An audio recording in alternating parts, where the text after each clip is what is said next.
Hey guys, and welcome back to another episode of Food School Smarter, Stronger, Leaner podcast on a mission to inspire a world where food makes us better. Guys, as I've been going through the Immunity Fix book that came out recently, I wouldn't recommend this book to any of you. I wouldn't even recommend this book to myself, really. I couldn't finish it. I looked through the whole book, but couldn't finish it because it was just a lot of studies put into a little bit more human language, but just a little bit, because there are a lot of scientific terms and names and, things like, or this amount of this compound, X compound, and there is some chemical term, will probably help to improve this aspect of immune system. And for that, you need to take this kind of supplement in this kind of milligrams. And it's not even proven that it's going to work. It might not work. In these mice studies, it's been shown to work. So a lot of this book was about that, and just maybe like 10% at best was about practical stuff in human words, practical stuff that we can actually use every day. So besides what we learned, what we talked about yesterday about the practices that will help you to improve your the work of your immune system, will help you to strengthen your immune system. So besides the practices that we talked about yesterday, and foods that we are going to be talking about today, most of these foods is actually my own research and what I read in other studies or research papers. But yeah, that book does not offer a lot in human language, and what it offers in scientific language, most of it, it's not really applicable to our lives, not for any sane human being who has their life to live besides reading all the scientific papers and talking about nutrition. So yeah, I would not recommend you to pick up the Immunity Fix book, guys. You will not most probably finish it. So that's just and I allowed myself, this time was a revelation for me. I allowed myself not to read through it because it was so damn boring. I just couldn't get through it. Even, writing about science, it's gotta be interesting and fascinating. Yeah, there gotta be, concept, and you gotta be more precise with your language and your statements, but it gotta be interesting. It should be like encyclopedia. If I wanted to read an encyclopedia, I would read one. Anyhow, that's just me going on a rant, I guess, and trying to save you some time and money if you come up with this title, The Immunity Fix by Dr. James D. Nicolantonio. And by the way, guys, that does not mean that those guys do not know what they're talking about. They just do not know how to translate it into more practical stuff that you and me can use. Today, guys, we are getting more practical about immunity eating, or foods that will help you to eat nutrients that are crucial for our immune system. Now, some nutrients, guys, from my practice, my professional personal practice, are easier and better to take in supplements, just because the foods that they are in, you have to eat a lot, or these foods are not as easy to get. Like, for example, oysters, the best source of zinc, and there is also a lot of omega-3s and other minerals. So a couple of oysters will give you all the zinc you need per day with just a fraction of calories. It's kind of like an appetizer. But can every person eat oysters? Like, I'm having hard times finding oysters anywhere in London, and I'm not going to be shopping specifically for oysters on the other side of the city. And what I find for a lot of people, oysters are either not available or too much hassle or too expensive. So that's why it's best, for example, for zinc to take supplement, because also zinc, the next best source for zinc is red meat.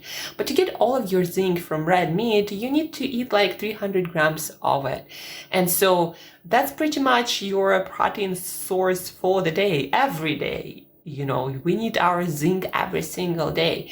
Getting zinc from legumes and beans or nuts and seeds, because of many reasons, digestive reasons and fibers and certain anti-nutrients, it's also almost impossible unless you really will set a goal to eat like a bucket of some beans or things like sesame seeds. Unless you do that, it's just not doable. That's why, for example, zinc, I advise people to supplement with zinc from the best mineral supplement you can find. Like, there are different forums and there are discussions which is better, which is worse, but usually just find good quality brand that you trust and get your zinc 100% of it, or even I would recommend 2-3 100% of your zinc distributed throughout the day. That seems to be the best practice for our immune system. And by the way, guys, zinc, for example, is needed to create any kind of protein. And our antibodies that protect us from different viruses, they are made of proteins. Those are molecules like fighters, killers that are made of protein. So if we don't get zinc, one thing that's not going to happen is our immune system will have no resources to make the tools it needs to kill the virus. That's why it's important to either eat your zinc or supplement. And again, unless you have good source of oysters and you can eat a couple of them every day, I highly recommend you supplement if you care about your health and your immunity, your strong immune system. So that's about zinc that you might hear about these days often. Now, vitamin A is another crucial vitamin for our immune system and for our vision also, guys. And it's one that's quite easy to eat. You either eat about 250 or 300 grams of liver once per week. That's all you need. And that vitamin A, is fat soluble, so our body can store it and use it as our body needs it. So to get all of your vitamin A, just eat a liver meal one per week, like about 250 or 300 grams of liver. Even less might do, depending on the liver you're eating. I'm talking specifically about chicken liver. Livers, because usually you get a bunch of small chicken livers. A chicken is not a big animal. Livers. And when it comes to plants, if you eat more plants, not a fan of liver for some reason. Liver is such an amazing food. It's amazing source, the best source for B vitamins, iron, vitamin A, choline, folate. Such an amazing food, guys. You should be including it for nerve health, for energy production, because we need a lot of B vitamins to make energy, for your DNA, healthy DNA and cell replication, because we need folate, and there is a lot of folate in liver, and also for choline that is super important for nerve health and brain development, also in liver. So for all these other reasons, I would also eat liver, and no plant will provide all of that. But when it comes to vitamin A, you can get beta carotene that can be made into vitamin A in our body from orange vegetables like carrots or sweet potatoes or pumpkins. Carrots are the highest source, so about 100 grams of carrots. Usually you would want to cook them with some sort of oil, because vitamin A is fat soluble, meaning to process it, we need to eat fat with it. Like with animal products like liver, there is fat in there already, so you don't need to worry about that. But with vegetables, you need to add some fat, maybe like a tablespoon of olive oil or coconut oil. When it comes, for carrots, it's about 100 grams. For sweet potatoes or pumpkins, about 200 grams per day, every day. If you want to get your vitamin A from plant sources for liver, it's once a week big liver meal, and for plants it's every day. What else, guys? The next one, let's talk about vitamin D, another fat-soluble vitamin that is crucial for our immune system. Now, we don't know exactly how our immune system uses vitamin D, but we know that every cell in our body and our immune system responds to vitamin D in our body. And it seems that from all these statistics that the better your vitamin D status, meaning are you adequate, are you lacking it, or do you have good amount, the better, the more adequate your status is, the less severe cases of like COVID-19 or other actually infectious diseases and viruses a person gets. So it's directly correlated from all the data we have. So you need to care about your vitamin D. Now, vitamin D is quite easy to eat from some foods. Like for example, if you eat herring, the richest fish for vitamin D. So 220 grams of herring is about 270% of your vitamin D. And vitamin D, again, guys, it's fat soluble, it can be stored. So if you eat that amount of herring 3 times per week, then you're basically kind of done with your vitamin D. 220 grams is about 270%. Salmon, wild salmon, in about 220 grams has 100% of daily need of vitamin D. Now, farmed salmon would have only 60%. So wild salmon is much richer, almost twice as rich in vitamin D as farmed salmon. And then mackerel is also an amazing source. About 220 grams is also about, kind of like wild salmon, is also about 100% of your vitamin D. So the best fish is herring, is like more than twice the amount than mackerel and salmon, wild salmon have. And again, farmed salmon has the least of those fish. And then one of another great sources of vitamin D, A, and omega-3 fatty acids is cod liver, that is usually salt canned, or cod liver oil. So if you are taking cod liver oil supplement for your omega-3s, then 1 tablespoon of that provides also 100%, actually more than that, I'm lying, 210%, 1 tablespoon of cod liver oil, 210% of vitamin D, and about 500% of vitamin A, and a lot of omega-3s. So 1 tablespoon of cod liver oil. So that's probably the best supplement, not just for omega-3s, but also vitamin D and vitamin A all in 1 tablespoon. So that's vitamin D. You gotta get it, guys. If you do care about your immune system, that's your best tool to protect from any virus and infection that we have this day. What else? Focus on vitamin C for sure. My favorite ways to get my vitamin C, I'm also supplementing on top of that, but I'm also eating vitamin C rich foods every day. A couple of kiwis or oranges. I don't really like oranges that much, but a couple of oranges will do that. About 250 grams of strawberries. Frozen, we'll need a little bit more. I'm, here in London, I'm eating my strawberries quite often. So today I'm gonna have about 300 grams of strawberries. So that's all the vitamin C too. Vegetables. Bell pepper, 1 bell pepper is one of the best sources of vitamin C. 1 raw bell pepper, because cooking does destroy some vitamin C. So 1 raw bell pepper, like bigger bell pepper, will give you about 250-300% depending on the size of that pepper. If you cook it, you're gonna get a bit less, but even so, if you don't overcook it, you get a pretty good amount of vitamin C in just 1 big bell pepper. Brussels sprouts and broccoli, other sources of vitamin C, great sources of vitamin C. So just about 100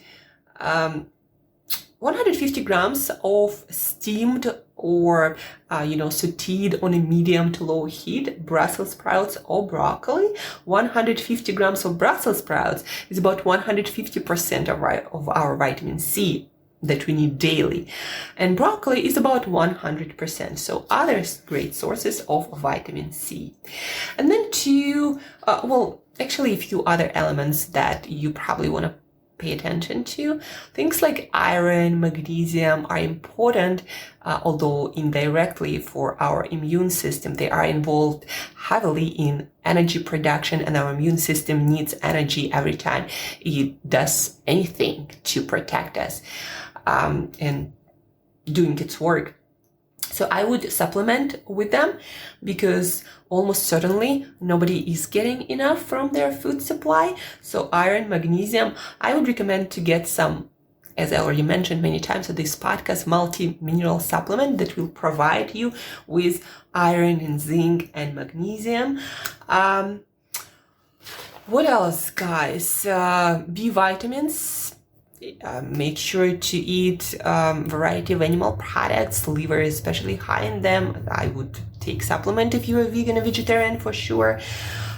Two other my favorite foods to boost your immune system through gut health, because it's been shown that our gut health affects our immune system a lot. Like they say, 70-90% of our immune system is in our gut. So for that to improve the work of our immune system, we need to improve the health of our gut. And two foods that are also proven to increase diversity and improve overall health of our gut and our gut bacteria. Two foods are fermented vegetables, naturally fermented, because sometimes they just add vinegar, things like that, and they make it look like it's been fermented when it wasn't. So make sure that it's naturally fermented with live bacteria, and it should say something like that, like with live bacteria on a package. So look for that. Kimchi, sauerkraut are my favorite sources. They probably the most available fermented vegetables, kinds of fermented vegetables. So at your grocery store or maybe some organic shop, ask for kimchi or sauerkraut. They would usually have those, and look out for added preservatives, additives, and sugars. I always try to find sauerkraut or kimchi without any sugar or preservatives or additives, just naturally, salt, spices, herbs, something that you as a human being can understand.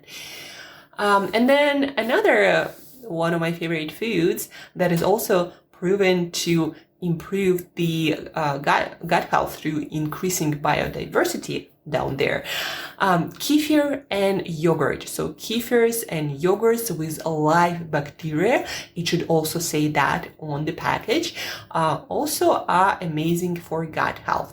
So when it comes to amounts for fermented vegetables, it's about 50 grams per day, the more the better, but you gotta eat some fermented foods every day. So I usually eat either fermented vegetables, about 50 grams per day, or 150 milliliters of kefir or yogurt, plain kefir of yogurt, no added sugars. If you want to add some fruit, or these days I like to add cacao, maca, cinnamon, and there is like this blend that I got at one of the health food stores. So, and now each time my kefir tastes chocolatey with maca and cinnamon and God knows what else, like a whole bunch of herbs in that thing. But yeah, that's how I make my kefir, plain kefir fancy, and that's how you can make yours too. It doesn't have to contain sugar. You can make it fancy yourself in a really simple, easy way, improving your health further. So 150 milliliters of plain yogurt or kefir.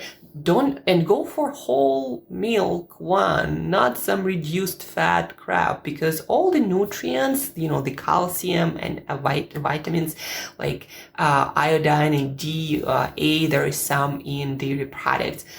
All of that is better absorbed with fat. So don't go for zero fat or low fat. Go for the real think. And that's about it, guys.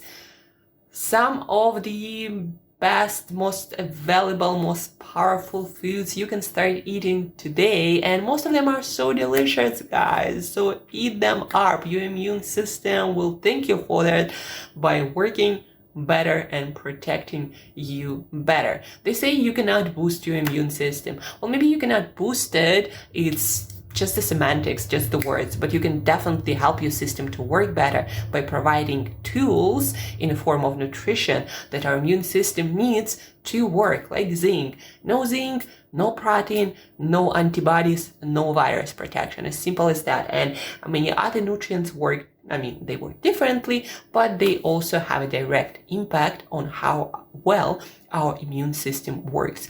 So please, guys, do eat these foods. They are delicious and super good for your immune system. Also, don't forget to share this episode with one other person. Maybe somebody you're gonna do grocery shopping with this weekend. Maybe your girlfriend, your boyfriend, your family member, maybe your mom, maybe your dad, maybe talk about it with your kids. Whoever that is, share this episode and learn better together and go grocery shopping, and most importantly, eat those foods that are so amazing for our immune system. So together is always better, guys. So share this episode. Have an awesome weekend, and as usual, till next time, eat better daily. Eat something for your immune system this weekend.